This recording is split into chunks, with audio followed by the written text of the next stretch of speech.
Ya, Assalamualaikum warahmatullahi wabarakatuh. Untuk pertemuan hari ini kita akan membahas lanjutan dari materi kemarin, masih tentang perang melawan VOC. Ya. Oke, yang akan kita bahas pertama yaitu tentang perlawanan rakyat Riau. Ya. Pada waktu itu VOC juga hendak menguasai kerajaan Riau karena di wilayah Riau sendiri ini banyak sekali kerajaan, ada Siak, Indragiri, Rokan, dan Kampar. Cara VOC melakukan perlawanan atau ingin menaklukkan kerajaan-kerajaan tersebut itu dengan cara memecah belah atau melakukan adu domba gitu ya, atau dikenal dengan politik divide et impera gitu ya. Nah, kemudian karena hal ini salah satu kerajaan di Riau yaitu kerajaan Siak Sri Indrapura ini ingin kemudian melakukan perlawanan kepada VOC ya. Perlawanan tersebut dipimpin oleh Raja Siak dengan nama Sultan Abdul Jalil Rahmat Syah gitu ya. Kemudian Raja Siak ini berhasil menaklukkan atau merebut kerajaan Johor, sekarang wilayah Malaysia. Kemudian Raja Siak ini membuat benteng-benteng pertahanan di Pulau Bintan. Ini bertujuan untuk kemudian merencanakan serangan ke Malaka karena pada waktu itu Malaka dikuasai oleh VOC gitu ya. Nah, serangan ke Malaka sendiri dipimpin oleh Panglima itu bernama Raja Lela Muda yang selalu disertai oleh putranya yaitu Raja Indra Pahlawan. Nah, inilah yang kemudian membuat Raja Indra Pahlawan sangat memiliki pengalaman perang yang sangat baik gitu ya. Nah, selanjutnya, gambar di sini kita lihat ini adalah gambar dari Sultan Abdul Jalil dari kerajaan Siak Sri Indrapura.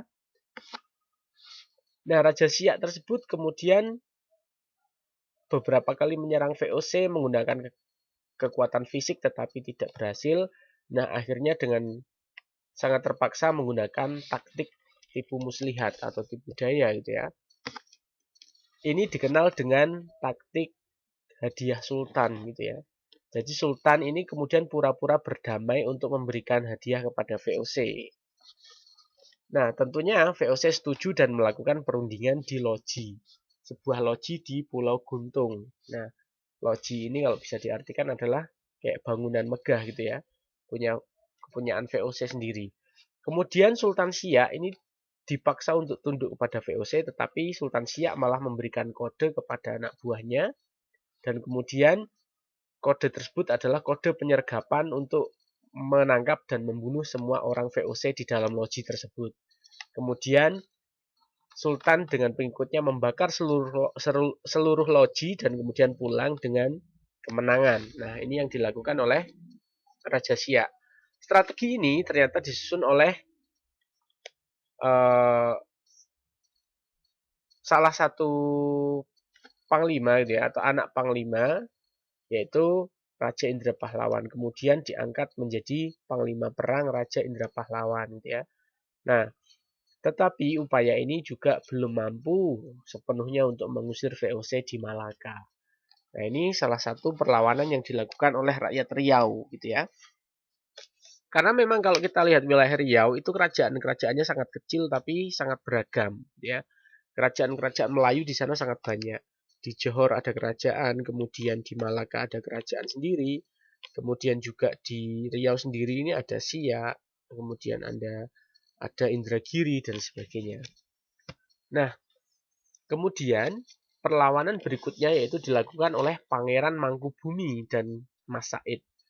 Pangeran Mangkubumi ini yang pada akhirnya akan menjadi Sri Sultan Hamengkubuwono pertama, dan Mas Said ini dikenal dengan Pangeran Sambernyawa atau Pangeran Sambernyowo gitu ya kalau dalam bahasa Jawa. Nah, Mas Said ini kemudian juga mendapatkan gelar sebagai Mangkunegara I ya di Mangkunegaran Surakarta. Nah, sebenarnya pada awal pemerintahan Pakubuwono II itu terjadi persahabatan antara VOC dan Mataram. Nah, ini kemudian menimbulkan kekecewaan para bangsawan keraton gitu ya. Termasuk Raden Mas Said sendiri. Para bangsawan keraton ini kemudian sangat kecewa karena memang VOC ini mencampuri urusan keraton gitu ya. Jadi urusan dalam keraton ini dicampuri oleh kebijakan dari VOC. Nah, akhirnya Raden Mas Said bersama pengikutnya Sutawijaya dan Suradiwangsa keluar kota dan menyusun kekuatan dan mendapat dukungan besar dari rakyat. Pemberontakan yang dilakukan oleh Mas Said ini sebenarnya adalah untuk memberontak kepada VOC sepenuhnya, bukan untuk keraton. Tapi memang akhirnya Pangeran Said atau Pangeran Sambernyawa ini kemudian mendapatkan dua musuh sekaligus, yaitu keraton Mataram dan VOC itu sendiri. Kemudian Pakubuwono II menggelar sayembara bagi siapa saja yang mampu meredam perlawanan Mas Said atau Sambernyawa akan mendapat wilayah di Sragen. Nah, dulu namanya Sukawati gitu ya.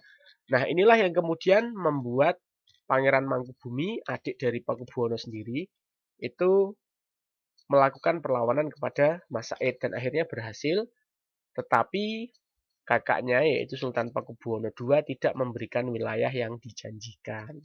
Nah, hal inilah yang kemudian membuat Mangkubumi atau Pangeran Mangkubumi sakit hati. Terlebih lagi, Gubernur Jenderal Van Imhoff, Gubernur Jenderal VOC pada waktu itu menghina Pangeran Mangkubumi bahwa Pangeran Mangkubumi hanya ingin memperoleh kekuasaan saja gitu ya.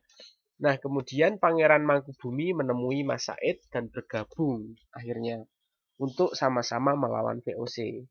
Nah, kemudian Mas Said dijadikan menantu oleh Pangeran Mangkubumi dan kemudian membagi wilayah perjuangan. Mas Said ini kemudian wilayah perjuangannya dari Surakarta ke timur, termasuk wilayah Klaten dan sebagainya. Kalau Mangkubumi, Surakarta ke barat dan wilayah Jogja sebenarnya ya. Nah, pada akhirnya Pakubuwono II atau kakak dari Pangeran Mangkubumi ini sakit keras dan kemudian dipaksa untuk menandatangani perjanjian dengan VOC. Nah, isi dari perjanjian tersebut adalah Pakubuwono II ini harus menyerahkan kerajaan Mataram baik secara de facto dan de jure kepada VOC. Jadi kerajaan Mataram ini kemudian juga harus tunduk kepada VOC gitu ya. Tanahnya juga milik VOC pada akhirnya. Kemudian isi perjanjian yang kedua, hanya keturunan Pakubuwono II yang berhak naik tahta dan akan dinobatkan oleh VOC. Ya. Kemudian tanah Mataram itu dianggap sebagai tanah pinjaman, intinya gitu ya. Kemudian yang ketiga, putra mahkota akan segera dinobatkan. Nah, kemudian akhirnya Pakubuwono II ini meninggal dan digantikan oleh Pakubuwono III yang merupakan putra dari Pakubuwono II. Nah, perlawanan Pangeran Mangkubumi akhirnya berakhir karena VOC mengajukan perjanjian Giyanti yang kemudian memecah Mataram menjadi dua, yaitu wilayah Yogyakarta dengan Surakarta, gitu ya. Nah, kemudian kalau kita lihat isi perjanjian Giyanti, wilayah Mataram terpecah menjadi dua, Mataram Yogyakarta dan Mataram Surakarta, gitu ya. Kemudian Pangeran Mangkubumi ini pada akhirnya menjadi raja di Yogyakarta dengan gelar Sri Sultan Hamengkubuwono pertama ya. Hingga sekarang sampai ke 10 gitu ya. Dan Surakarta kemudian dipimpin oleh Pakubuwono III. Nah, inilah cikal bakal perpecahan dari Mataram. Untuk VOC sendiri masih bersahabat dengan Surakarta pada waktu itu, dan untuk Jogja sendiri tetap teguh untuk melawan VOC. Jadi ini juga bisa kalian lihat dari kesenian, motif batik, dan sebagainya. Nah, misalnya kesenian tari di Surakarta ini cenderung lemah lembut, tapi kalau di Jogja cenderung sigrak dan kemudian keras gitu ya gerakan-gerakannya. Karena tarian-tarian juga tarian keprajuritan dan sebagainya ini bentuk perlawanan. Kemudian juga dari seni batik, motif-motif di Yogyakarta ini motif-motif yang tidak ada di Surakarta, misalnya motif parang, gitu kan, motif tombak, itu adalah simbol perlawanan kepada VOC. Nah, kemudian perlawanan Mas Said ini juga berakhir dengan perjanjian Salatiga, karena Mas Said pada waktu itu diangkat sebagai penguasa di sebagian tanah Surakarta dengan gelar Adipati Arya Mangkunegara I.